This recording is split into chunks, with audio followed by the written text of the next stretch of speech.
Hi, I'm Ron and welcome back to PopScicle, where I discuss popular culture, science, and everything in between. So in the last few episodes, we've been talking about Oscar predictions from the screenplay categories through the acting categories. And now we've reached the point where we discuss the top two categories, which are Best Director and Best Picture. Let's begin with Best Director. Let's see who are contending for that prize. Sight unseen for most of these films, it's not too difficult to guess who are going to get into the top 5. Of course, things can shake up in the near future. But for now, I'm putting it at number 1 with a lot of confidence, David Fincher for Mank. David Fincher isn't exactly an Academy darling. It's not as if he gets nominated every time. But he did direct Social Network, which a lot of people still consider to have been robbed by the King's Speech in that Oscar ceremony, and it's still a much beloved film. Of course, even without Social Network, David Fincher has a lot of cred among cinema goers, and this one is a winner. It's a black and white Hollywood-based film about the writing of Citizen Kane, which a lot of critics consider the best film of all time. And it's going to be out on Netflix, so it's going to get maximal audience, and it's bound to be good. So the film is going to be a major contender, no doubt, particularly in Best Picture. And while it's not always the case that what gets nominated for Best Picture is likely to get nominated for Best Director, David Fincher has enough reputation, enough love for him in the Academy, and this film is definitely going to be dependent on how good a director David Fincher is. So it's pretty expected it's going to be in the top 5, and he's a likely winner also. At number 2, I'm putting in Chloe Zhao for Nomadland. I had mentioned in previous videos that Nomadland is bound to be a festival favorite starting in the next few weeks, and there's a lot of excitement going on there. Chloe Zhao might just be the 6th female nominee for Best Director. So it's going to be another case of history in the making. She has just come out of directing The Rider from last year, which was a very well-received film. And here she's offering a promising picture that stars Frances McDormand, almost sure to get a Best Actress nomination.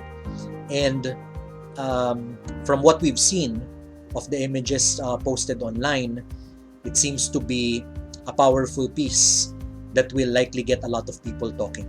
So it's not unlikely at all that Chloe Zhao will be a nominee come Oscar nominations day. For number 3, I'm putting in Denis Villeneuve for Dune. So Denis Villeneuve has been building quite a reputation for himself over the last few years, having directed Prisoners, Sicario, Blade Runner 2049, of course Arrival. And now from Arrival, he's going into another science fiction epic. This one is really epic in all senses of the word. It's based on a 1960s classic by Frank Herbert. It's Dune. Has been done several times before, most popularly, of course, by David Lynch. He's doing his own spin here, and he's really dedicated to bringing out the real spirit of the book. Everyone, particularly science fiction fans of the book, are really anticipating this movie. It might be the Lord of the Rings of science fiction, given that it's been broken down into 2 movies. If we weren't in this COVID-19 situation, this would be a surer bet. But now we're not even sure to what extent it's going to be shown in December, in which it's originally supposed to be released in cinemas. Hopefully by that time, a lot of people will be able to see it, not only in the United States but worldwide. And of course, the hope is that it's as good as people are expecting and hoping that it is. And if it is, it will probably be too big to ignore, even in the Best Picture category. And of course, at the helm of that is Denis Villeneuve, who was nominated for directing Arrival, another science fiction piece. So it's not unlikely, even if the film itself doesn't get nominated for Best Picture because of science fiction bias, look for Denis Villeneuve to get a Best Director nomination, at least. At number 4, I'm putting in Aaron Sorkin for The Trial of the Chicago 7.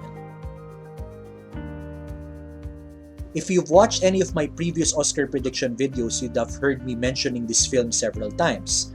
It's going to be a major player. Aaron Sorkin has never been nominated for Best Director, but he has been nominated and won for Best Screenplay.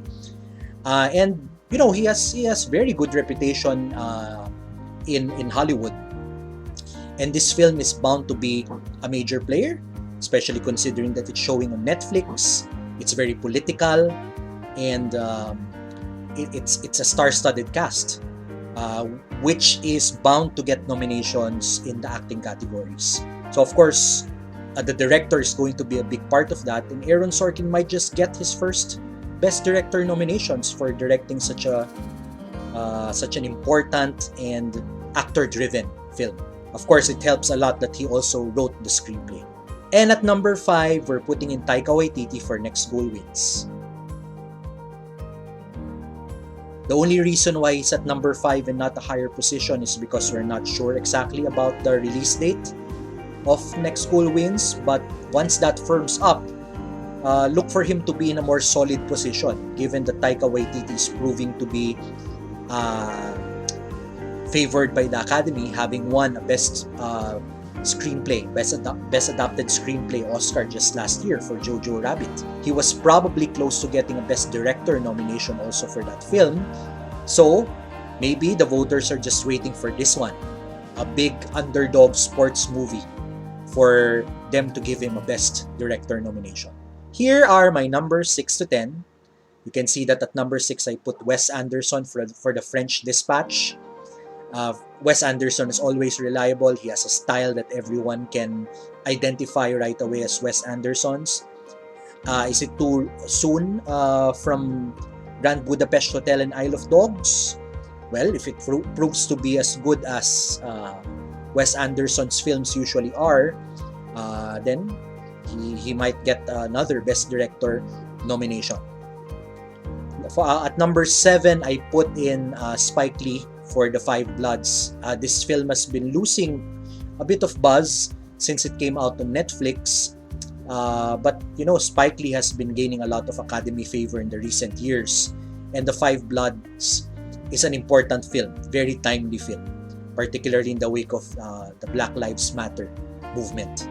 So that's going to be a big plus for Spike Lee come Oscar nominations. At number 8, I put Steven Spielberg for West Side Story. West Side Story is bound to be a big film, box office-wise and in terms of critical favor, and is probably going to be a nominee for Best Picture, but that doesn't necessarily mean that Steven Spielberg is going to get the Best Director nomination. At number 9, I put Ron Howard for Hillbilly Elegy, and at number 10, I put Francis Lee for Ammonite to wrap up the top 10. Now let's go to the biggest award, which is Best Picture. Coming in at number 1 is Mank.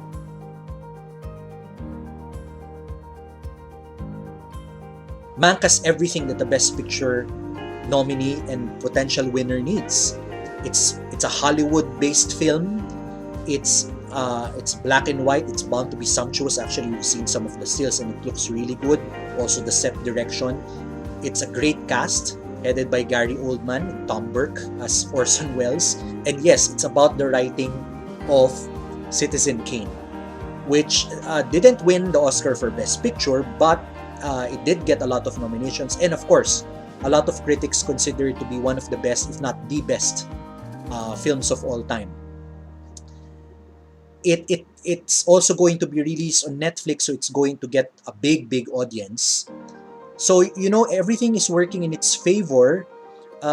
It's hard to imagine it not getting at least a nomination. It's hard to imagine it being bad, especially because it's directed by David Fincher. It's a passion project also for David Fincher, considering that it was written, the screenplay was written by his father before he passed.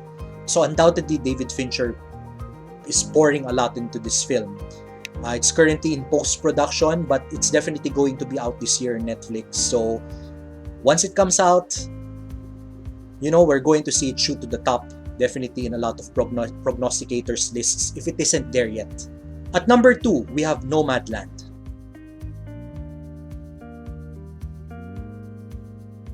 Nomadland will be released by Searchlight Pictures, which has a pretty good track record with Oscar nominations, and it's going to be shown in several film festivals, so it's going to get a lot of buzz very early on.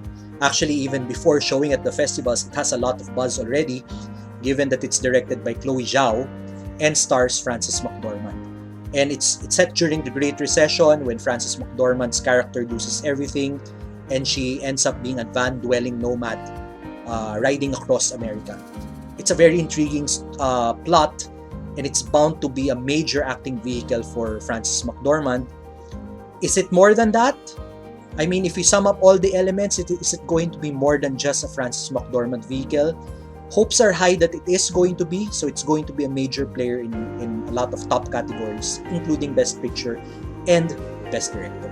Maybe at number 3, we're going to see The Trial of the Chicago 7.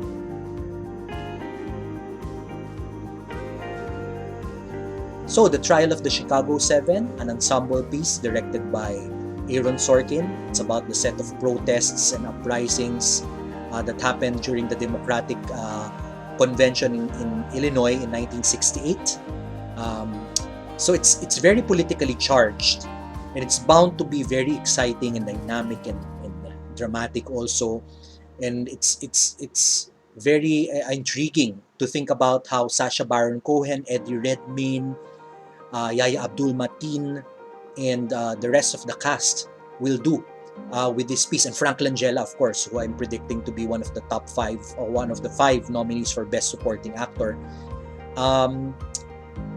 Hopefully the film will be as good as we expect it to be, and just like Mank, it has a lot going for it. So it has to be bad, really bad, for it to not get at least an Oscar nomination. That's how confident I am about it getting a nomination, especially with the buzz that it's getting. At number 4, we have Next Goal Wins.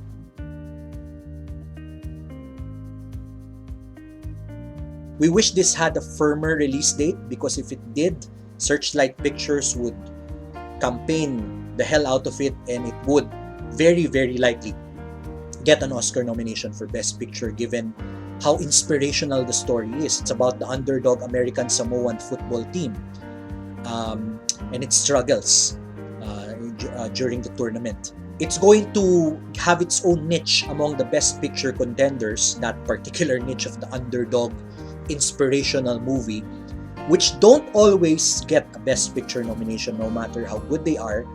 But again, like I said in a previous video, these times really call for such motivational and inspirational and feel-good, positive films. So once this comes out and we can rely on Taika Waititi to give us a really good film, and headed a cast headed by Michael Fassbender, chances are it's going to really inspire voters to check that ballot. Check the name of Next Goal Wins and almost everyone associated with it on the ballot, thus giving it a very, very good chance of getting a Best Picture nomination. And in fact, if it does get nominated, watch for it to be a major threat for a win. At number 5, I'm putting in Ammonite.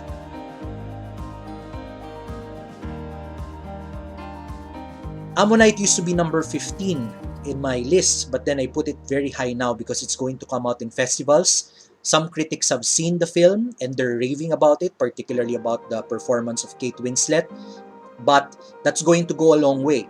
Francis Lee is rather well respected in the indie community and among film goers. So yeah, it also has what it takes, and it's a costume epic, and there's leftover love for The Portrait of a Lady on Fire from last year, which again sadly did not get any Oscar traction, but that might spill over and give the push that Ammonite needs to get a Best Picture nomination. At number 6, I put West Side Story.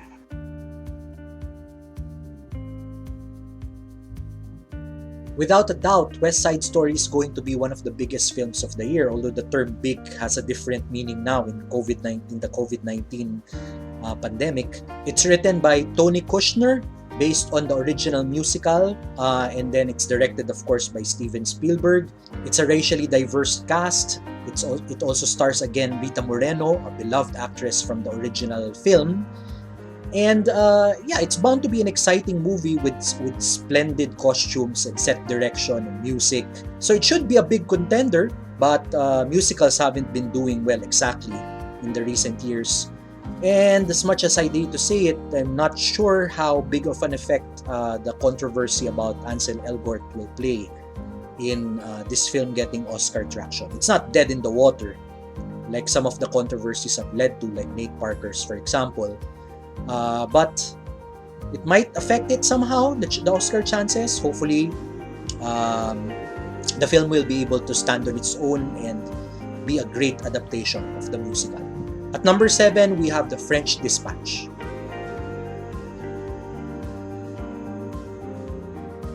A lot of cinema goers, including myself, love Wes Anderson and always are excited about this new film. I love Grand Budapest Hotel and believe that it should have been a Best Picture winner. So there's a lot to be excited about. Again, it's a star-studded cast. This time we have Timothée Chalamet being added to the cast. So in terms of the ensemble being there, the typical Wes Anderson ensemble, it's there. Then we've seen the trailer and we've seen that it looks like your standard Wes Anderson movie.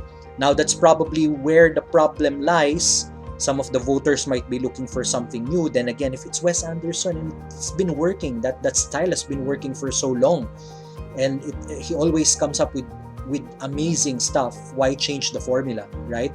And if the story is unique enough, and we believe it is, and it's an ode to journalism in France, which is very timely because journalism and media are being attacked now in a lot of places in the world. So it's probably also very timely, and it's going to be whimsical, which is probably what we need right now in this time of the pandemic. So probably I'm underselling its chances, but again, it's the iffy release date that I'm concerned about. It was supposed to be shown at Cannes, and then later on in other venues, but now we're not so sure about the release date.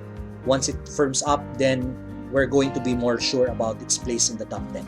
At number 8, I put the potential giant blockbuster of the year, Dune.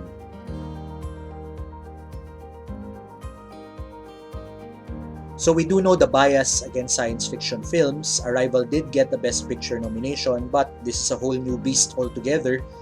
It does have literary cred, of course. Frank Herbert's Dune is a classic. It was published in the 1960s. It's a favorite among a lot of literature buffs. It was given a shout out in the most recent season of Umbrella Academy. So that was good timing. And a lot of people, not only science fiction fans, but a lot of cinema fans are really, really excited about what might be the definitive Dune movie.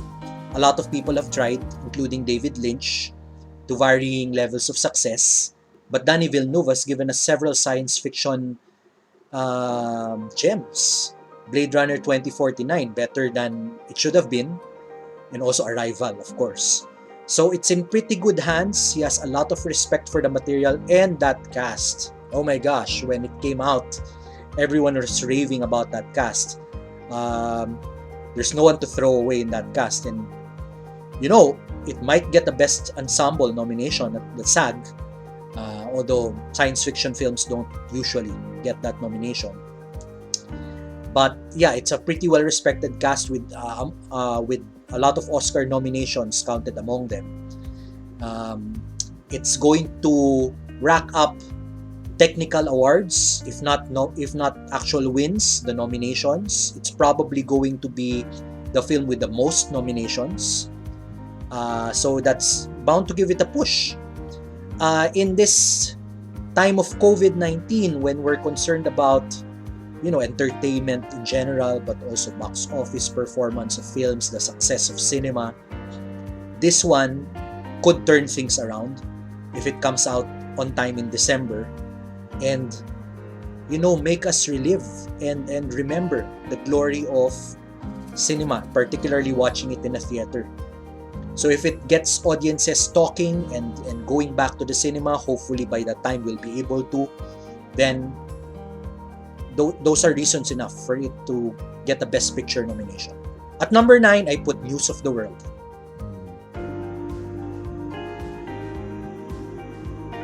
News of the World is directed by Paul Greengrass. It stars Tom Hanks as a Texan who agrees to help a girl who has been kidnapped. It's written by Luke Davis, who got a nomination before for writing the screenplay of Lion, and he's adapting from a book by Paulette Giles.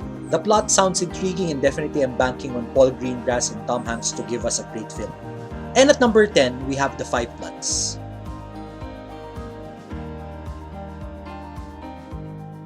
The Five Bloods has come out, it's been seen, it's been shown on Netflix, a lot of people really liked it. It's not a slam dunk, but it's getting a lot of raves, particularly for the performances of the cast, specifically Delroy Lindo, who might get its first Best Actor Oscar nomination. But really what it has going for it is its timeliness. In the wake of the Black Lives Matter movement, it's a very, very important movie. So it's bound to be kept in the conversation throughout the year until the time when Academy voters are checking their ballots. So it's going to be a matter of how well remembered it is, especially after the big films come out. And here are my numbers 11 to 15. Probably the biggest threats to these fringe contenders are Macbeth, The Midnight Sky, Ma Rainey's Black Bottom, maybe Minari, The Prom, and The United States versus Billie Holiday, assuming that they all have release dates that make them eligible for the Best Picture Oscar. So those are my predictions for Best Director and Best Picture. Head on over to filmotaku.blogspot.com to see my predicted nominees in all the categories. If you liked what you saw and would like to see more, please don't forget to subscribe to PopScicle. See you again soon!